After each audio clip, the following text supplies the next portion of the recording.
ஓம் Saravanabhava channel வாயிலாக உங்களை சந்திப்பதில் பெருமகிழ்ச்சி அடைகிறேன். இன்றைய பதிவு குரு பெயர்ச்சி பலன்கள் 2025-26. ஒவ்வொரு கிரகங்கள் பெயர்ச்சியாகும் போதும் ஏதாவது ஒரு விதத்தில் நன்மைகள் நடந்திராதா என்கின்ற எதிர்பார்ப்பு ஒவ்வொருடைய மனதிலும் எழும். ஸோ அந்த எதிர்பார்ப்பை பூர்த்தி செய்யக்கூடிய விதத்தில் தான் இந்த குரு பெயர்ச்சியானது நிச்சயமாக உங்களுக்கு அமையும். இந்த குரு பகவானுடைய பெயர்ச்சி எப்போ நடக்கிறது அப்படின்னு நீங்கள் கேட்டிங்கன்னா 14/5/2025 அன்று நடக்கிறது. ஸோ இதுவரைக்கு குரு பகவான் ரிஷப மனையில் உட்கார்ந்திருந்தார். இப்போது எங்கே மாறப்போகிறார்னா மிதுன மனைக்கு மாறப்போகிறார். அப்போ மிதுன மனையில் இருக்கக்கூடிய குரு பகவான் தனது 5ஆம் பார்வையாக துலாம் வீட்டையும் தனது சமசப்தம பார்வையாக அதாவது 7ஆம் பார்வையாக தனுசு மனையும் 9வது பார்வையாக கும்ப மனையும் பார்த்து புனிதப்படுத்த போகிறது. அப்போ குரு எப்பவுமே நல்லது செய்யக்கூடிய ஒரு கிரகம் பெயர்ச்சியாகும் போது நல்ல நன்மைகளே நடக்கும் அப்படிங்கிறது தான் அமைப்பு. அதுவும் உங்களுடைய சொந்த ஜாதகத்தில் குரு பகவான் எந்த நிலையில் இருக்கார், ஆட்சி பலத்தோடு இருக்காரா, மூல திரியோண பலத்துடன் வலிமையாக இருக்காரா, உச்சத்தோடு இருக்காரா, நீச்சமாக இருக்கிறதா, அல்லது அஸ்தங்கமாகி இருக்கிறதா, பகை கிரகத்துடன் சேர்ந்து இருக்கிறார், இதை பொறுத்த ஒரு இம்பேக்ட் இருக்குது. இப்போ உங்களுக்கு குருதசை அல்லது குரு புத்தி நடக்கிறதோ அதுக்கு ஒரு இம்பேக்ட் இருக்குது. ஸோ இந்த குரு பெயர்ச்சியால் 12 ராசிகளுக்கும் என்ன மாதிரியான பலன்கள் என்பதை தனித்தனியே டீட்டெயிலில் நம்ம பார்க்க போகிறோம்.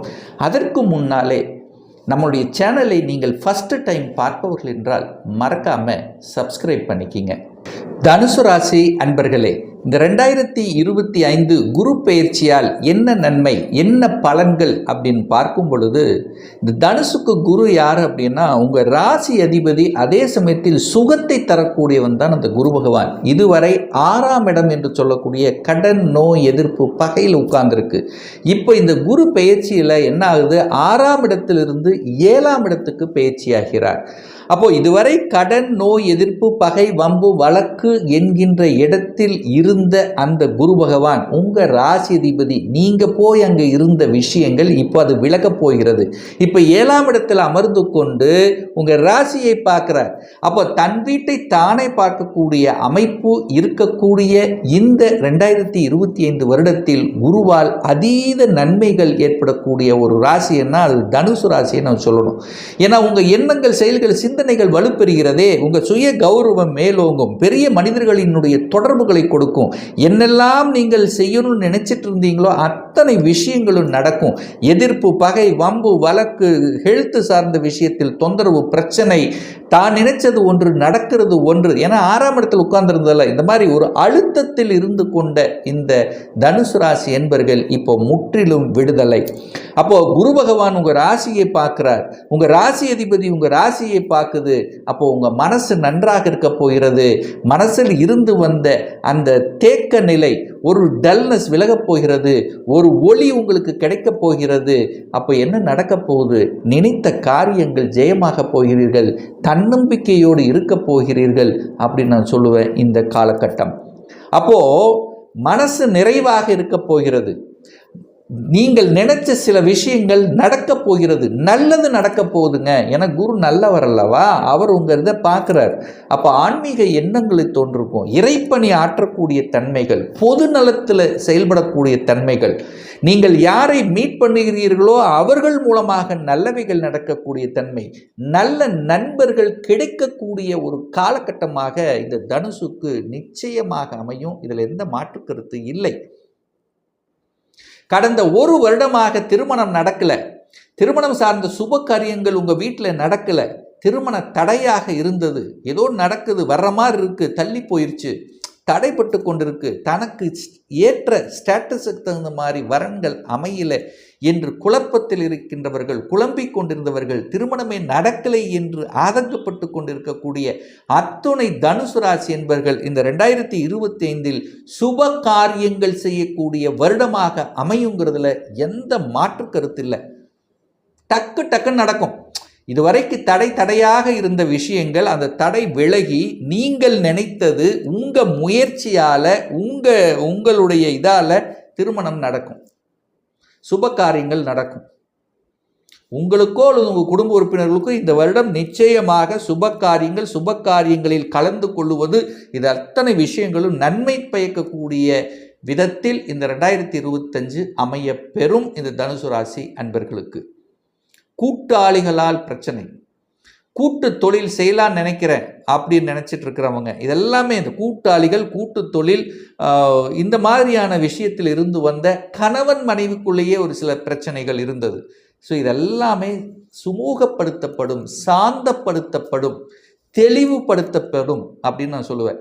அப்போ 7ஆம் இடம் என்பது திருமணம், தாம்பத்தியத்தை குறிக்கக்கூடிய, கணவன் மனைவியை குறிக்கக்கூடிய அந்த இடத்தில் அந்த குரு அமரும் போது கணவனுக்கோ அல்லது மனைவிக்கோ நல்லது நடக்கக்கூடிய, தொழில் செட் ஆகலை, வேலை செட்டில் ஆகலை, நல்ல வேலை செட்டில் ஆகக்கூடிய, தொழில் செட் ஆகக்கூடிய அமைப்புகள், சந்தர்ப்பங்களை உருவாக்கும். அது பெரிய மனிதர்களின் ஆதரவு அப்படிங்கிறது உங்களுக்கு நிச்சயமாக இந்த வருடம் உண்டு. இந்த தனுசு ராசி என்பர்களுக்கு 7ஆம் இடத்தில் இருக்கக்கூடிய அந்த குரு பகவான் தனது 5ஆம் பார்வையாக 11ஆம் இடத்தை பார்க்கிறார். 11ஆம் இடம் என்பது லாபங்கள், மனமகிழ்ச்சி, சந்தோஷத்தை குறிக்கக்கூடிய, மூத்த சகோதரத்தை குறிக்கக்கூடிய ஒரு இடம் 11ஆம் இடம். அது அத்தனையும் புனிதப்படுத்த போகிறது. 11ஆம் இடம் நல்லபடியாக இருக்க போகிறது. அப்போ அந்த இடம் நல்லா இருக்கும்போது, அந்த பேஸ் நல்லா இருக்கும்போது, அந்த இடத்தின் மூலமாக நன்மைகள் இந்த தனுசு ராசிக்கு நடக்கும். என்ன? மனமகிழ்ச்சி, சந்தோஷம்ங்கிறது 11ஆம் இடம். அப்போ சந்தோஷமாக இருக்க போறீங்க. எதில் சந்தோஷமாக இருப்பீங்க? ஏதோ ஒரு விஷயத்தில். அதாவது மனதை இருட்டடித்து கொண்டிருந்த விஷயங்கள், டல்லாக இருந்த விஷயங்கள் இப்போ சந்தோஷம் இருக்கும். சுப காரியங்கள் நடக்கும். குழந்தை பாக்கியம் இல்லாதவர்களுக்கு குழந்தை பாக்கியம் கொடுக்கும். எனக்கு குருவினுடைய காரகத்துவமாக இருந்தானே, குழந்தைகளை கொடுப்பது, குழந்தைகளால் மனமகிழ்ச்சி, குழந்தைகளால் சந்தோஷம், குழந்தைகளுக்கு நல்ல வேலை கிடைத்து அதன் மூலமாக நீங்கள் சந்தோஷப்படுவது, குழந்தைகளுடைய அபிலாசைகள் நிறைவேறுவது, குழந்தைகள் நல்ல கோர்ஸில் போய், நீங்கள் ஆசைப்பட்ட கோர்ஸில் போய் ஜாயின் பண்ணி நல்ல பெயர் எடுப்பது, குழந்தைகளுக்கு நல்ல வேலை கிடைப்பது, குழந்தைகள் வெளிநாட்டில் போய் வேலை பார்க்கறது, குழந்தைகளுக்கு ஒரு நல்ல ஃபியூச்சர் அமைத்து கொடுப்பது, குழந்தை பாக்கியத்துக்காக ஏங்கிக் கொண்டிருந்தவர்களுக்கு நல்ல குழந்தை பாக்கியம் கிடைப்பது. ஸோ இப்படி குழந்தைகளால் மனமகிழ்ச்சி, சந்தோஷத்தை அடையக்கூடிய தன்மை. குருங்கிறது தனக்காரகன். தனத்தின் மூலமாக தனத்தை கொடுப்பார். தன லாபங்கள் உண்டு இருக்கு. அப்போ தனத்தை கொடுக்கக்கூடியவன் குரு பகவான். தனக்காரக கிரகம் குரு பகவான். லாபஸ்தானத்தை பார்க்கறது நல்லதல்லவா? தனத்தால் லாபம், தனம் இரட்டிப்பாகும். உழைப்பின் உயர்வால் அந்த எந்த அளவுக்கு உழைப்பை போடுறீங்களோ அந்த அளவுக்கு பணம் இரட்டிப்பாகும். அப்போ பணம் லாபத்தானே, லாபத்தன்மையை பெற்றுத்தரக்கூடிய ஒரு வருடமாக தனுசுக்கு நிச்சயமாக அமையும். இதில் எந்த மாற்று கருத்தும் கிடையாது. கடந்த ஒரு வருடமாக கடன் அல்லது நோய் அல்லது எதிர்ப்பு அல்லது பகை, பம்பு, வழக்கு, கோர்ட்டு கேஸ், இந்த மாதிரி ஏதோ ஒரு வகையில் தான் இருந்தாலும் ஏதோ ஒரு வகை தேடி வருது. அதுக்குள்ளேயே இருக்க வேண்டியிருக்கு, அல்லது அதை சால்வ் பண்ண வேண்டியிருக்கு, அதுக்குள்ளே போக வேண்டியிருக்கு. இப்படி இருந்ததெல்லாம் இப்போ எல்லாம் விடுதலை ஆகும். அவ்வளோதான். 6ஆம் இடத்தினுடைய செயல்பாடுகள் இப்போ முற்றிலுமாக தவிர்க்கப்பட்டு 7ஆம் இடத்தின் வழியாக உங்கள் லக்னம் சுகம் பெருகப் போகிறது அப்படின்னு அர்த்தம். அப்போ 4ஆம் அதிபதி அல்லவா? அப்போ 4ஆம் அதிபதியாக இருந்து குரு பகவான் உங்கள் ராசியை பார்க்கறதுனால சுகஸ்தானத்தை வலுப்படுத்தி கொள்வீர்கள். என்ன, ரொம்ப நாளாக ஒரு வீடு வாங்கணும், இது வரைக்கும் வாடகை வீட்டிலே தான் இருக்கேன், வாடகைக்கு கட்டின பணத்தை வச்சால ஒரு வீட்டை வாங்கியிருக்கலாம். ஸோ இப்படி எல்லாம் காலம் கடந்து போச்சு. இப்போது இந்த வருடத்தில் ஏன் நம்ம சொந்த வீடு வாங்கக்கூடாது அப்படிங்கிற எண்ணம் உங்களுக்கு உதயமாகும். அப்போ அது வாங்குவதற்கான அத்தனை அம்சங்களும் உங்களுக்கு உருவாக்கி கொடுக்கும். வீடு வாங்குறது, வீடை கட்டுறது, வாகனங்கள் புதிய ஆசைப்பட்ட, ஏன்னா நீங்கள் தானே குருங்கிறது, நீங்கள் தானே ஆசைப்பட்ட வாகனங்களை வாங்குவது, தாய்க்காக, தாயினுடைய சுகத்துக்காக சில இது பண்ணுறது, தாயை கவனிப்பது, இந்த மாதிரியான சில அம்சங்களை உங்களுக்கு உருவாக்கும். 3ஆம் இடத்தை பார்க்குறார். 3ஆம் இடம் என்பது தைரிய வீரிய ஸ்தானம். தைரியமாகவும் வீரியமாகவும் வெற்றி நடை போடக்கூடிய ஒரு காலகட்டம். மூன்றாம் இடம் என்பது கீர்த்தி ஸ்தானம், புகழ் ஸ்தானம். புகழடைய போறீங்க, அவ்வளோதான். நீங்கள் எந்த துறையில் இருக்கிறீர்களோ அந்த துறையின் மூலமாக ஒரு நல்ல புகழும் ஒரு நல்ல கீர்த்தி கொடுக்கக்கூடிய ஒரு காலகட்டம். கடந்த சில வருடங்களாக நான் நல்லா உழைக்கிறேன் சார், ஆனால் உழைப்புக்கேற்ற ஊதியம் கிடைக்கலையே சார், ஏன் இது உழைப்பு மற்றவங்களுக்கு போச்சு, எனக்கு எந்த பிரயோஜனம் இல்லை என்று நினைத்து கொண்டிருக்கக்கூடிய இந்த தனுசு ராசி என்பர்களுக்கு இப்போ உங்களுக்கு கீர்த்தி கொடுக்க போகிறது, புகழ் கொடுக்க போகிறது. ஏன் சொந்த தொழிலை ஆரம்பிக்கலாம், ஏன் தன்னுடைய பணத்தை போடாமல் தன்னுடைய புத்தி அறிவு வச்சு எதையாவது செய்யலாமே, அடிஷ்னல் ரெஸ்பான்சிபிலிட்டி பணத்தை எதையாவது ஒன்று பண்ணலாமே என்கின்ற தைரியத்துடனும் வீரியத்துடனும் செயலக்கூடிய தன்மை வியாபாரத்தில் இருக்கும். கலைத்துறையில் இருக்கிறவர்களுக்கு நல்ல ஒரு கூடுதல் ஒப்பந்தங்கள் கிடைக்கக்கூடிய தன்மை. மூன்றாம் இடம் என்பது ஒப்பந்தங்கள். புதிய புதிய ஒப்பந்தங்கள் உங்களுக்கு தேடி வரக்கூடிய வாய்ப்புகள், சந்தர்ப்பங்கள். எந்த துறையில் இருக்கோ அந்த துறையின் மூலமாக ஒப்பந்தங்கள், இதெல்லாமே சிறப்பாக இருக்குது. ஆனால் ஒரே ஒரு விஷயம் என்ன அப்படின்னா, இந்த தனுசு ராசி அன்பர்களுக்கு சனி 4ஆம் இடத்துல போய் உட்கார்றாரு. அப்போ 4ஆம் இடத்தில் அமர்ந்து கொண்டு 3ஆம் பார்வையாக 6ஆம் இடத்தை பார்க்கிறார். அப்போ என்ன, தாய் சார்ந்த விஷயங்கள், தாயினுடைய ஹெல்த் சம்பந்தப்பட்ட விஷயத்துல கொஞ்சம் அக்கறை எடுத்துக்கொள்ளணும். தான் அதிகமாக சுகமாக இருக்கும்போது சில ஹெல்த் சார்ந்த விஷயங்களும் வரும். ஏன்னா சனி போய் 4ல் உட்கார்ந்துருக்கல, அப்போ சுகமாக இருக்கக்கூடாது. நீங்கள் எங்காவது கொஞ்சம் வேலை செய்யணும், அழுத்தல் சிறுத்தல் ப்ரெஷர் இப்படியெல்லாம் கொடுத்துட்டு ஏதாவது பண்ணும். அப்போ 4ஆம் இடத்தை கொஞ்சம் பார்த்துக்கணும். சரியான உணவு கட்டுப்பாடு, சரியான உடற்பயிற்சி, தாய் சார்ந்த விஷயம், தாய் வர்க்கம் சார்ந்த விஷயத்தில் பகைத்து கொள்ளாமல் இருப்பது. ஸோ இந்த மாதிரியான விஷயங்கள் சிறப்பு. வேலை நன்றாக தான் இருக்கும், தொழில் நன்றாக இருக்கும். ஆனால் சனி பார்க்குறாரு, சனி பார்த்தாலும் இங்கே கொஞ்சம் கோபம் வரும், கொஞ்சம் துள்ளுதல் வரும், ஒரு இக்கனா வைக்கும். அப்போ கொஞ்சம் கவனம், எச்சரிக்கை. வளைவு நெளிவு சுழிவாக இடத்துக்கு தகுந்த மாதிரி செயல்படணும் அப்படிங்கிறது அர்த்தம்.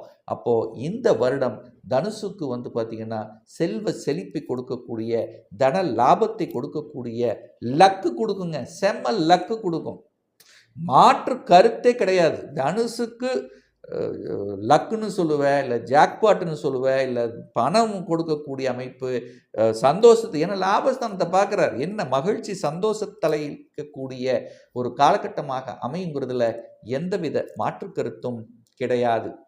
இப்போ நான் சொன்னது கோச்சார ரீதியான ஒரு பொதுவான பலன்கள். உங்கள் ஜாதகத்தில் குரு பகவான் எப்படி இருக்கார், எந்த தன்மையில் இருக்கார், ஆட்சி பலம், உச்ச பலம், மூல திரிகோண பலம் பெற்றிருக்காரா, இல்லை நீச்சமாக இருக்காரா, அஸ்தங்கமாக இருக்கா, பகை கிரகத்தோடு சேர்ந்திருக்கா, நட்பு வீட்டில் இருக்கா, மற்ற கிரகங்களின் தன்மை எப்படி இருக்குது, எந்த டிகிரியில் அமைந்திருக்கு, இப்போ நடப்பு தசாநாதன், புத்திநாதன், சூட்சமநாதன் என்ன தன்மையில் இருக்கார் என்பதை பொறுத்து நீங்கள் கேட்கக்கூடிய எந்த கேள்வியாக இருந்தாலும் இந்த 2025 சொந்த தொழில் செய்வதற்கான கொடுப்பினை நம்முடைய ஜாதகத்தில் இருக்கா, அப்படி இருக்கக்கூடிய பட்சத்தில் எப்போ நம்ம சொந்த தொழில் செய்யலாம், என்ன படிப்பு படிக்கலாம், என்ன படிப்பு படித்தா நம்முடைய ஃப்யூச்சர் நன்றாக இருக்கும், எப்போ நமக்கு திருமணம் நடக்கும், எப்போ நமக்கு ப்ரமோஷன் கிடைக்கும், எப்போ குழந்தை பாக்கியம் கிடைக்கும், எப்போ நான் வீடு கட்டுவேன், இது போன்ற கேள்விகளுக்கு துல்லியமான பதிலை நம்மால் கூற முடியும். ஒரு பர்சனல் கன்சல்டேஷன் எடுத்துக்கணும், சுய ஜாதகம் பார்க்கணும் என்று விருப்பமுடைய அன்பர்கள் டிஸ்பிளே தெரியக்கூடிய நம்பருக்கு ஃபோன் கால் மூலியமாகவோ அல்லது வாட்ஸ்அப் மூலியமாகவோ நேரடியாகவோ ஆன்லைன் மூலியமாகவோ கன்சல்டேஷன் எடுத்துக்கலாம். நம்முடைய அலுவலகம் கோயம்புத்தூரில் அமைந்துள்ளது. அதாவது கோயம்புத்தூரிலிருந்து மேட்டுப்பாளையம் செல்லும் வழியில் வெள்ளக்கிணறு பிரிவு பக்கத்தில் அன்னபூர்ண ஹோட்டலுக்கு அருகில் அமைந்துள்ளது. பிரியர் அப்பாயின்மெண்ட் வாங்கிட்டு நேரடியாகவே கன்சல்டேஷன் எடுத்துக்கலாம். ஆன்லைன் மூலமாகவும் கன்சல்டேஷன் எடுத்துக்கலாம். உங்கள் வாட்ஸ்அப்பில் உங்கள் பெயர், தற்போது வசிக்கும் பெயர், இடத்தை குறிப்பிட்டு கன்சல்டேஷன் எடுத்துக்கலாம். நிச்சயமாக இந்த பதிவு ஏதாவது ஒரு ரூபத்தில் உங்களுக்கு யூஸ்ஃபுல்லாக இருக்குங்கிறதுல எந்தவித மாற்று கருத்தும் கிடையாது. மீண்டும் ஒரு நல்ல சந்திப்பில், அதாவது நல்ல நிகழ்வில் உங்களை சந்திக்கும் வரை உங்களிடமிருந்து விடைபெறுவது உங்கள் அஸ்ட்ராலஜர் டாக்டர் சதீஷ்.